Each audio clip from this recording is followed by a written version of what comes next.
ईशान किशन मानसिक थकान के चलते क्रिकेट से ब्रेक लेने वाले क्रिकेटर। आपको याद होगा साल की शुरुआत में जब इंडिया का साउथ अफ्रीका टूर चल रहा था, उस दौरान ईशान ने बीसीसीआई को वापस घर जाने की इच्छा जताई थी। ईशान ने कहा था कि उनको मानसिक थकान हो गई है।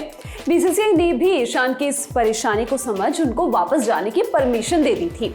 लेकिन इसके बाद जब ईशान रणजी ट्रॉफी खेलने में नहीं उतरे तब मामला पूरा बिगड़ गया। कई वार्निंग के बाद ईशान के साथ श्रेयस अय्यर को बीसीसीआई ने सेंट्रल कॉन्ट्रैक्ट से बाहर कर दिया।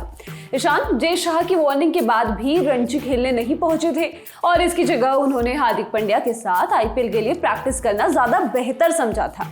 इस पूरी घटना को कई महीने बीत चुके हैं और अब ईशान ने इस मुद्दे पर अपना पक्ष रखा है। इंडियन एक्सप्रेस से बात करते हुए ईशान ने उन महीनों का जिक्र करते हुए बोला, ये निराशाजनक था। आज मैं ये नहीं कहना चाहता कि सब कुछ ठीक था। ये मेरे लिए बिल्कुल भी आसान नहीं था। आप बहुत कुछ सहते हैं। मेरे दिमाग में ये सब चलता रहा कि यार क्या हो गया, क्यों हो गया, मेरे साथ क्यों। ये सब चीजें तब हुई जब मैं परफॉर्म कर रहा था। ईशान ने इस बातचीत में ये भी बताया कि उन्होंने ब्रेक क्यों लिया।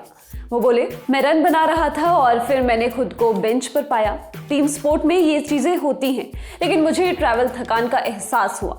इसका मतलब था कि कुछ गड़बड़ है, मैं अच्छा या सही महसूस नहीं कर रहा था और इसलिए मैंने ब्रेक लेने का फैसला किया। हालांकि दुख की बात है कि मेरे परिवार और कुछ करीबी लोगों को छोड़कर किसी ने भी ये बात नहीं समझी। इस पूरे बवाल की जड़ रणजी ट्रॉफी पर भी ईशान ने बात की और बताया कि उन्होंने उधर क्यों नहीं खेला। ईशान ने कहा, मैंने ब्रेक लिया और मुझे लगता है कि ये नॉर्मल था। एक नियम है कि अगर आपको वापसी करनी है तो आपको डोमेस्टिक क्रिकेट में प्रदर्शन करना होगा। ये ऐसा ही है। अब मेरे लिए डोमेस्टिक क्रिकेट खेलना बहुत अलग था क्योंकि इसका कोई मतलब नहीं बन रहा था। मैं खेलने की मानसिक स्थिति में नहीं था और इसलिए मैंने इंटरनेशनल क्रिकेट से ब्रेक ले लिया था। इसका कोई मतलब नहीं बनता कि आप इंटरनेशनल क्रिकेट से ब्रेक लें और फिर डोमेस्टिक मैच खेलने जाए, फिर तो आप इंटरनेशनल ही खेलते। बताते चले ईशान ने इंडिया के लिए आखिरी मैच ओडीआई वर्ल्ड कप 2023 में खेला था और अब उनका ये भी कहना है कि इंडियन टीम में वापसी के लिए वो डोमेस्टिक मैच में खेलने वाले हैं। इस वीडियो में बस इतना ही।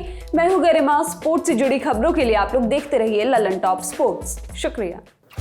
शुरू हो गया है YouTube पर ललन टॉप का नया मेंबरशिप प्रोग्राम LT प्रीमियम। क्या होगा इसमें?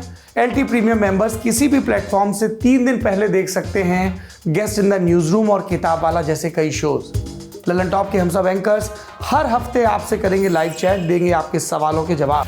ललन टॉप के न्यूज रूम में क्या होता है, अर्ली एक्सेस ब्लॉग में दिखेगी न्यूज रूम की रोचक जानकारी और उठापटक। ये मेंबरशिप लेने के बाद सिने सन्यासी समेत कई नए नवेले पॉडकास्ट भी आप सबसे पहले सुन पाएंगे। जो हमारे नए शोज प्रस्तावित हैं उस पर भी आपकी राय ली जाएगी, खास तौर पर क्योंकि आप हैं हमारे प्रीमियम व्यूअर। इसके अलावा मज़ेदार स्टिकर्स के साथ चैट कमेंट करके आप नजर आएंगे सबसे अलग।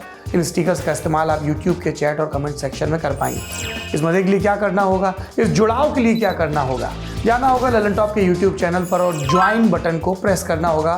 फिर सिर्फ 59 रुपए महीने में मिलेगा ललन टॉप आनंद। एप्पल यूजर नीचे दिए लिंक पर क्लिक कर LT प्रीमियम सब्सक्राइब करें।